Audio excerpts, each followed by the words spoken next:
पहिल्यांदाच एक खुलासा करतो की आजच्या माझ्या या फेसबुक लाईव्ह नंतर काही जण टीका करतील किंवा टिप्पणी करतील की मुख्यमंत्र्यांचा चेहरा पडलेला होता, त्यांचा आवाज असा भारदस्त किंवा नाकातला येत होता. तर साहजिकच आहे, त्याला कारण आजच सकाळी माझी जी कोविड टेस्ट केली ती कोविड टेस्ट पॉझिटिव्ह आलेली आहे. त्याच्यामुळे हा काही इतर कशाचाही दुष्परिणाम नाही, तर तो कोविडचा जो काही एक दुष्परिणाम असतो तो आहे. असो, बऱ्याच महिन्यांनंतर मी आपल्यासमोर आल्यानंतर नेमकं बोलणार काय आहे, बोलण्यासारख्या गोष्टी बऱ्याच आहेत, थोड्याफार मी आता बोलणारच आहे. हेही आपल्याला माहिती आहे की कोविडचा विषय निघाल्यानंतर कोविड काळामध्ये जी काही आपण लढाई कोविडबरोबर लढलो, प्रसंग बाका होता. मला तर प्रशासनाचा कसलाही अनुभव नव्हता आणि तशा त्या कठीण काळात म्हणजे कोणीही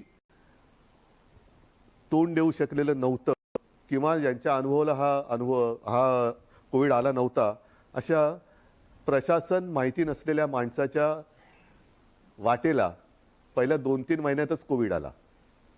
मला जे काही करायचं ते मी प्रामाणिकपणाने त्याही वेळेला केलं. कोविडपासून सावध कसं राहायचं, काय काय करायचं हे मी तुम्हाला का सांगतोय, कारण त्या दरम्यानच्या काळात जे काही सर्वे होत होते त्या सर्वेमध्ये देशातील सर्वोत्तम 5 टॉप मुख्यमंत्र्यांमध्ये तुमच्या सगळ्यांच्या मेहनतीमुळे आणि तुम्ही दिलेल्या सहकार्यामुळे महाराष्ट्राच्या मुख्यमंत्र्यांना तो एक त्याच्यामध्ये ती गणना केली गेली. साहजिकच आहे,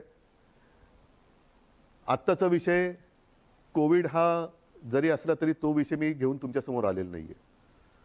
मी आलेलो आहे काही वेगळे मुद्दे घेऊन, जे काही मुद्दे गेल्या काही दिवसांपासून प्रसारमाध्यमातून आपल्यासमोर येत आहेत. मग ती शिवसेना आहे, ही शिवसेना बाळासाहेबांची आहे का, शिवसेनेने हिंदुत्व सोडलं आहे का, मग ही शिवसेना नेमकं कोण चालवतोय, मुख्यमंत्री भेटत का नाहीत, मुख्यमंत्री भेटत नव्हते, मुख्यमंत्री म्हणजे मी, हे गेल्या काही दिवसांपूर्वी सत्य होतं. ह्याचं कारण जी माझी शस्त्रक्रिया झाली होती तो अनुभव काय होता, त्या अनुभवाचं एक वर्णन नाही मी करत बसणार, पण त्याच्यानंतरचे 2-3 महिने हे फार विचित्र होते. मी कोणालाही भेटणं शक्य नव्हतं, म्हणजे भेटू शकत नव्हतो. म्हणून तो जो काळ होता तो मुख्यमंत्री कोणाला भेटत नाही हा मुद्दा बरोबर आहे. पण त्याच्यानंतर मी आता भेटायला सुरुवात केलेली आहे. जी काही कामं, बरं असंही नाही की मी भेटत नव्हतो म्हणजे कामं काही होत नव्हती. मी माझी पहिली कॅबिनेट मीटिंग ही हॉस्पिटलमध्ये बाजूच्या खोलीतनं अशीच ऑनलाईन केली होती आणि त्याच्यानंतर काम हे अव्यवहातपणे सुरू आहे. शिवसेना म्हणाल तर शिवसेना आणि हिंदुत्व हे दोन घट्ट एकमेकांमध्ये गुंफलेले जोडलेले हे शब्द आहेत. शिवसेना कदापि हिंदुत्वापासून आणि हिंदुत्व कदापि शिवसेनेपासून दूर होऊ शकत नाही, कारण शिवसेना प्रमुखांनी जो एक कानमंत्र दिलेला आहे की हिंदुत्व हा आमचा श्वास आहे. म्हणूनच गेल्या एक 8-15 दिवसापूर्वी आदित्य, एकनाथ शिंदे, त्यांच्याबरोबर आपले काही आमदार, खासदार, मंत्री हे अयोध्येला जाऊन आले. हिंदुत्वासाठी काय काय केले, कोणी काय काय केले हेही बोलण्याची आता वेळ नाहीये. पण हिंदुत्वाबद्दल मी विधानसभेत विधिमंडळात बोलणारा कदाचित पहिला मुख्यमंत्री असेल. मग नेमकं झालंय काय, ही शिवसेना कोणाची आहे? काही जण असं आरोप करतायत की किंवा असं भासवण्याचा प्रयत्न करतायत की आता काय बाळासाहेबांची शिवसेना राहिली नाही. ठीक आहे ना, बाळासाहेबांची शिवसेना आणि आत्ताच्या शिवसेनेत फरक काय नेमका? असं काय मी नेमकं केलेलं आहे की शिवसेना ही बाळासाहेबांच्या विचारापासून दूर जात चाललेली आहे? त्यावेळेला जे विचार होते तेच आपण पुढे नेत आहोत. बरं, त्याच्यानंतर म्हणजे आपल्यातून बाळासाहेब 2012 साली गेले, 2014 साली आपण एकाकी लढलो होतो. तेव्हाही आपण हिंदूच होतो, आत्ताही हिंदूच आहोत, उद्याही हिंदूच राहणार आहोत. मुद्दा, विचार हा तोच राहणार आहे, तोच असणार आहे. पण 2014 साली सुद्धा जी लढलेली शिवसेना होती आणि जिने एकट्याच्या ताकदीवरती प्रतिकूल परिस्थितीत 63 आमदार निवडून आणले आणि ते 63 आमदार आल्यानंतर त्यातले काही नंतर जे मंत्री झाले ती सुद्धा शिवसेना बाळासाहेबांच्या नंतरची शिवसेना होती. आणि त्याच्यानंतरची आत्तापर्यंतची वाटचाल म्हणजे मग मी आता गेली 2.5 वर्ष मी स्वतः मुख्यमंत्री आहे. माझ्यासोबत पहिल्या आणि आत्ताच्या मंत्रिमंडळातले जे काही सहकारी आहेत ते सुद्धा त्याच बाळासाहेबांच्या शिवसेनेतले सहकारी आहेत. म्हणजेच काय की पहिल्या प्रथम शिवसेना हिंदुत्व, शिवसेना कोणाची, शिवसेनेने हिंदुत्व सोडले का, शिवसेना बाळासाहेबांची राहिली नाही का, मग आम्हाला ती बाळासाहेबांची शिवसेना पाहिजे. मग मधल्या काळामध्ये जे काय सगळं मिळालं ते बाळासाहेबांनंतरच्या शिवसेनेने दिलं, हे मी म्हणेन कृपा करून लक्षात ठेवा. मग आता मुद्दा काय आहे की सध्या राज्यामध्ये काय चाललेलं आहे. आपल्याला सर्वांना कल्पना आहे की शिवसेनेचे काही आमदार गायब, अमुक गायब, तमुक गायब, गेले कुठे. पहिले सुरतला गेले, त्याच्यानंतर आता म्हणतात गुवाहाटीला गेले. आता त्यातल्या काही आमदारांचे आपल्याला फोन येत आहेत, आम्हाला इकडे आणले गेले, आम्हाला परत यायचंय.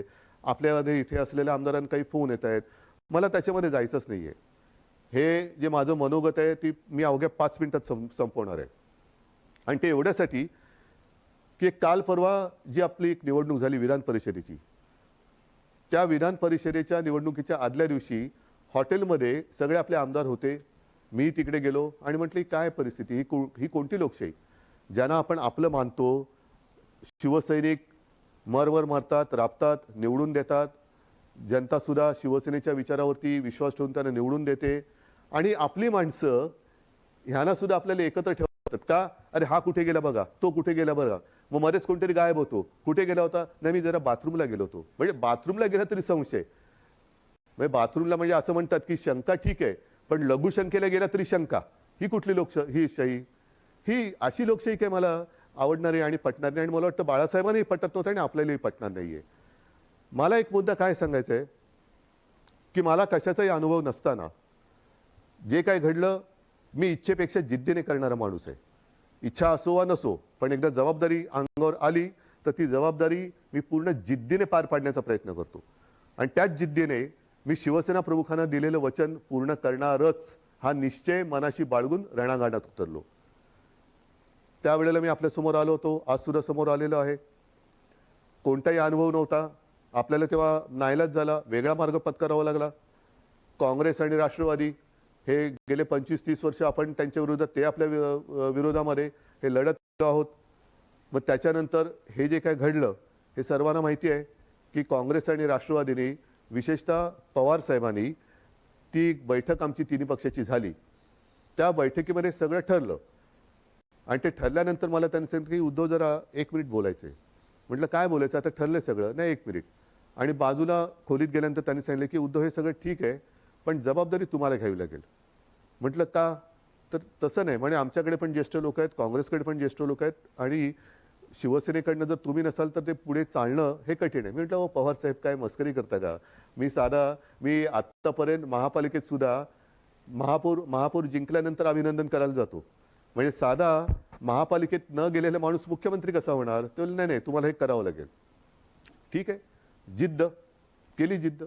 मग पवार साहेबांनी, सोनिया गांधींनी विश्वास टाकला माझ्यावरती. सोनियाजी सुद्धा मध्ये कधीतरी आपुलकीने फोन करत असतात, विचारत असतात. एक गोष्ट लक्षात घ्या की कोणताही अनुभव नसलेला माणूस इकडे बसवणं, त्याच्या मागे नुसता स्वार्थ हा विचार नाहीये. पण एक राजकारण म्हटल्यानंतर राजकारण कुठेही कसंही वळण घेऊ शकतं, पण त्या वळणाला सुद्धा अर्थ पाहिजे. उगाच काहीतरी रडकुंडीचा घाट जो म्हणतो ना, तिकडनं पोलादपूर पासून आपल्या ह्याला महाडपासून वरती महाबळेश्वरला जाताना रडकुंडीचा घाट, जो वळण वळण वळण वळण म्हणजे गाडी चालवता चालवता गाडीचा चालक हा रडकुंडीला येतो. तसं हे वळणदार राजकारण कोणाच्याच उपयोगाचं नाहीये. आजपर्यंत ह्या सगळ्यांनी मला खूप सहकार्य केलेलं आहे. प्रशासनाने तर कमाल केलेली आहे. प्रशासनाने तर मला सांभाळत काय योग्य काय अयोग्य हे सुद्धा सांगण्याचा प्रयत्न केलेला आहे. आज मी नेमकं काय बोलणार आहे, मला दुःख कशाचं झालेलं आहे, आश्चर्य कशाचं वाटलेलं आहे, धक्का कशाचा बसलेला आहे की काँग्रेस आणि राष्ट्रवादी म्हणाली की आम्हाला मुख्यमंत्रीपदी उद्धव ठाकरे नकोत. तो त्यांचा विचार आहे. दोन्ही पक्ष स्वतंत्र आहेत. ठीक आहे, सत्तेच्या तडजोडीसाठी आपण एकत्र आलो होतो असं जे काही इतर जण म्हणतायत, त्यांच्याप्रमाणे सत्तेच्या साठी आपण एकत्र आलो होतो. पण आज सुद्धा सकाळी कमलनाथजींनी मला फोन केला होता. कालच सकाळी शरद पवारजींनी फोन केला. मला म्हणाले उद्धव आम्ही तुमच्या सोबत आहोत. हा त्यांच्या भरोश्याचा विषय. पण त्यांनी भरोसा माझ्यावरती ठेवल्यानंतर माझ्याच लोकांना जर मी मुख्यमंत्रीपदी नको असेल तर काय करायचं, हा मोलाचा प्रश्न आहे. माझीच लोक म्हणत असतील की ते ठीक आहे त्यांना हवे असतील पण आम्हाला तुम्ही नको. मग मला हेच म्हणायचं आहे की समजा माझ्या लोकांना, म्हणजे मी माझं म्हणतोय ते मला आता माझं आपलं मानतात की नाही मला माहिती नाही, कारण ते माझ्या समोर नाहीयेत. तर तुम्ही इथे येऊन बोलायला काय हरकत होती? सुरतला जाऊन बोलण्यापेक्षा, आणखीन कुठेतरी जाऊन बोलण्यापेक्षा सरळ समोर यायचं आणि सांगायचं की उद्धवजी, तुम्ही कारभार करायला नालायक आहात, हे कोविडच्या काळातले 5 वगैरे सोडून द्या, आम्हाला तुम्ही मुख्यमंत्रीपदी नको. ठीक आहे, चला मी उठतो. आणि आज सुद्धा मी तुम्हाला सांगतो, जर त्याच्यापैकी एकाही आमदाराने समोर येऊन मला सांगितलं किंवा जर त्यांनी स्टेटमेंट दिलं की उद्धव ठाकरे मुख्यमंत्री पदावरती नकोत, तर मी आत्ता मुख्यमंत्री पदाचा राजीनामा द्यायला तयार आहे. आणि ह्याच्यावरती विश्वास नसेल तर आज आपली फेसबुक लाईव्ह झाल्यानंतर आज संध्याकाळपासून मी माझा मुक्काम वर्षावरनं मातोश्रीला हलवत आहे. मला कोणताही मोह नाही. मी ओढून ताणून खुर्चीला चिकटून बसणारा नाही. मी शिवसेना प्रमुखांचा पुत्र आहे. कोणताही मोह मला खेचू शकत नाही, अडवू शकत नाही, थांबवू शकत नाही. पण हे माझ्या समोर येऊन बोला. उगाच काहीतरी शिवसेनेशी आम्ही गद्दारी करणार नाही, पण ही शिवसेना आहे, आमची शिवसेना, कशाला तुम्ही हे करताय? या सगळ्या करण्यावरनं नुकसान कोणाचं होतं आहे? एक जी गोष्ट आपण लहानपणापासून ऐकत आलेलो आहोत, कुऱ्हाडीचा दांडा गोताच टाळ, तीच परिस्थिती ही आहे. ती काही जणांना ही म्हण माहिती आहे, पण त्या म्हणीची गोष्ट नाही माहिती आहे. ती गोष्ट अशी आहे की एकदा एका जंगलामध्ये एक लाकूड तोड्या झाड तोडत होता, म्हणजे त्याच्या कुऱ्हाडीचे घावच घालत होता. सगळे पक्षी त्याच्यावरती राहणारे हे कासावीस झाले की आपला आसरा असलेले हे झाड आता तुटणार, कोलमडून पडणार. पण त्याहीपेक्षा हे घाव घालत असताना या झाडाला वेदना किती होत असतील, म्हणून ते पक्षी त्या झाडाशी बोलायला लागले. आपल्याला निसर्गाची भाषा येत नाही, पण निसर्ग एकमेकाच्या भाषेत बोलत असेल. तर पक्षी त्याच्याशी बोलायला लागले झाडाला की दादा, तुला खूप दुखत असेल ना रे, खूप वेदना होत असतील ना रे, की तुझ्यावरती हे कुऱ्हाडीचे घाव पडतायत. झाडाने काय उत्तर द्यावं की मला वेदना होत आहेत, दुःख होतंय, पण ते घाव पडतात म्हणून होत नाहीये. तर हा लाकूड तोड्या ज्या कुऱ्हाडीने घाव घालतोय, त्या कुऱ्हाडीचं लाकूड हे माझ्या फांदीचं लाकूड आहे, त्याच्या मला वेदना जास्त होत आहेत, त्याच्या वेदना जास्त होत आहेत. हेच आज चाललेलं आहे, हेच आज चाललेलं आहे. कुऱ्हाडीचा दांडा हा आपला जे गोतास म्हणजे आपली जी राजकारणातली जन्मदात्री आहे, शिवसेना आहे, तिच्यावरती तिचंच लाकूड वापरून घाव कोणी घालू नका. या समोर बसा, मी देतो राजीनामा. चला, मी तुमच्या हातामध्ये आज मी माझ्या राजीनाम्याचं पत्र तयार करून ठेवतो आहे. जे आमदार गायब आहेत किंवा त्याने गायब केलेलं आहे, त्यांनी यावं आणि माझ्या राजीनाम्याचं पत्र घेऊन राजभवनमध्ये जावं. मी का नाही जात? कारण मला कोविड झालंय. त्यातून राज्यपाल महोदय म्हणाले की उद्धवजी को खुद को आने दो, चलो मैं भी आने के लिए तैयार हूं. मी यायला तयार आहे. म्हणून मी पुन्हा एकदा सांगतोय की ही कुठेही आगतिकपणा नाही, हा कुठेही अगदी लाचारीचा प्रसंग नाही किंवा मजबुरी तर अजिबात नाहीये. कारण आजपर्यंत अशी अनेक आव्हानं बिनसत्तेची आपण पेललेत. हे काय मोठं आव्हान आहे? काय होईल जास्तीत जास्त? परत लढू.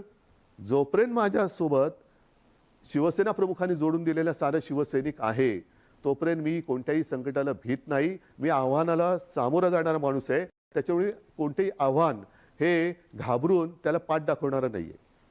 हे जसं मी मुख्यमंत्री पदासाठी बोलतोय, तसंच मी आज माझ्या शिवसैनिकांना सुद्धा आवाहन करतोय. कारण का तर ही शिवसेना बाळासाहेबांची शिवसेना राहिली नाही असं काही जे आरोप करतायत, त्याला सुद्धा माझ्याकडे उत्तर आहे. ज्या शिवसैनिकांना असं वाटत असेल की मी शिवसेनेचं नेतृत्व करायला नालायक आहे, चला मला सांगा, मी हेही पद सोडायला तयार आहे. मी शिवसेना पक्षप्रमुख पद पण सोडायला तयार आहे. पण हे सांगणारा विरोधक नाही. नाहीतर असे फडतूस लोक खूप आहेत, त्यांच्या सांगण्यावरनं किंवा त्यांच्या त्या काय ते ट्रेंडिंग, ट्रोलिंग, ट्विटर ह्याच्यासाठी मी त्यांना मी बांधलेलं नाहीये. मी माझ्या शिवसैनिकाला बांधलेलं आहे. आणि शिवसैनिक सुद्धा या भानगडीत पडणारा नाहीये, कारण तो फेस टू फेस संकटाला सामोरं जाणारा शिवसैनिक आहे. म्हणून त्यांनी सांगावं, मी दोन्ही पदं सोडायला तयार आहे. पण मी मुख्यमंत्रीपद सोडल्यानंतर जर शिवसेनेचा मुख्यमंत्री होत असेल, मला आनंदाने मान्य आहे. पण त्याही पलीकडे जाऊन केवळ मी मुख्यमंत्री नको, दुसरा कोणी असला तरी चालेल, पण शिवसेनेचा म्हणजे उद्धव ठाकरे मुख्यमंत्री नको, दुसरा कोणी चालेल, चला तेही मला मान्य आहे. पण एकदा मला समोर येऊन सांगा. हे इकडून तिकडून नाही, आमचं तुमच्याबद्दल काहीच म्हणणं नाहीये. पण तसं नसेल तर जोपर्यंत मी खुर्ची अडून ठेवले, तोपर्यंत काय होणार? काहीच होणार नाही. म्हणून एकदा ठरवूया, तुम्ही या किंवा तिकडनं फोन करा आणि सांगा की तुमचं आम्ही फेसबुक लाईव्ह पाहिलं, चॅनलच्या माध्यमातून पाहिलं, फेसबुकच्या माध्यमातून पाहिलं, आम्हाला तिकडे यायला संकोच वाटतो, पण तुम्ही म्हणालात त्याच्याप्रमाणे तुम्ही आम्हाला नकोत हे स्पष्ट सांगा. मी या क्षणाला मुख्यमंत्रीपद सोडायला तयार आहे. या क्षणाला मी मुख्यमंत्रीपद सोडायला तयार आहे. आणि म्हणून बांधवांनो आणि भगिनीनो एकच सांगेन, शेवटी ही पदं येत असतात, पदं जात असतात. आयुष्याची कमाई काय आहे? पदं नसतात. पदावरती बसल्यानंतर जे तुम्ही काही काम करता त्याच्यानंतर जनतेची प्रतिक्रिया काय असते ही आयुष्याची कमाई असते. आणि या 2.5 वर्षामध्ये जे प्रेम तुम्ही मला दिलत, कुठे झाली हो आपली भेट?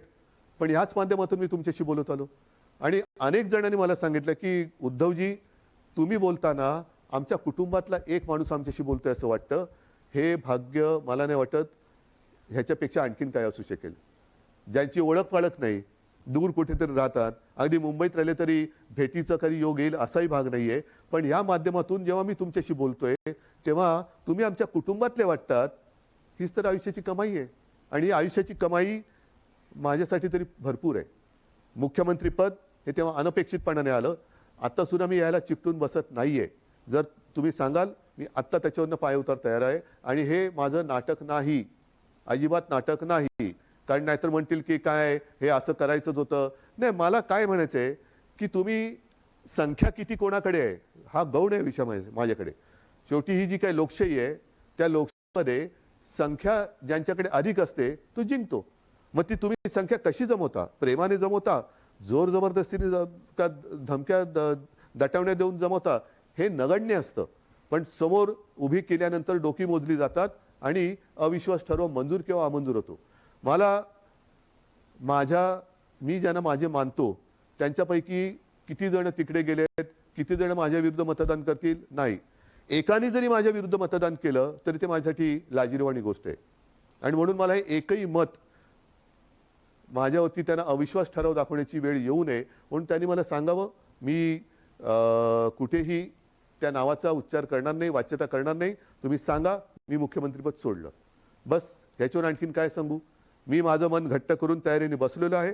मात्र बांधवांना आणि भगिनींना एकच सांगेन की जे प्रेम तुम्ही आजपर्यंत दिलं, उद्या मी सांगितलेलंच आहे की मुख्यमंत्रीपदी माझी राहायची अजिबात इच्छा नाही.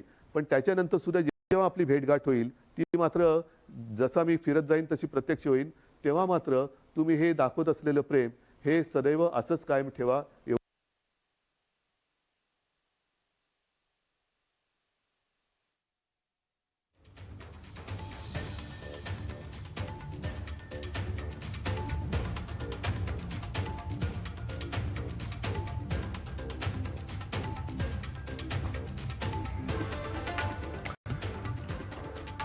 तो उद्धव ठाकरे यहां पर साफ साफ बताते हुए इस समय महाराष्ट्र की जनता से बात करते हुए और कहते हुए कि एक भी अगर विधायक उन्हें ये कह दे कि वो मुख्यमंत्री की कुर्सी के लिए अब उनकी पोजीशन ठीक नहीं है तो वो इस्तीफा देने को तैयार हैं। वो बार बार ये बात अपना दोहरा रहे हैं कि उन्हें सत्ता का लालच नहीं है, लेकिन जिस तरह की इस समय राजनीति राज्य में चल रही है वो उसके साथ नहीं।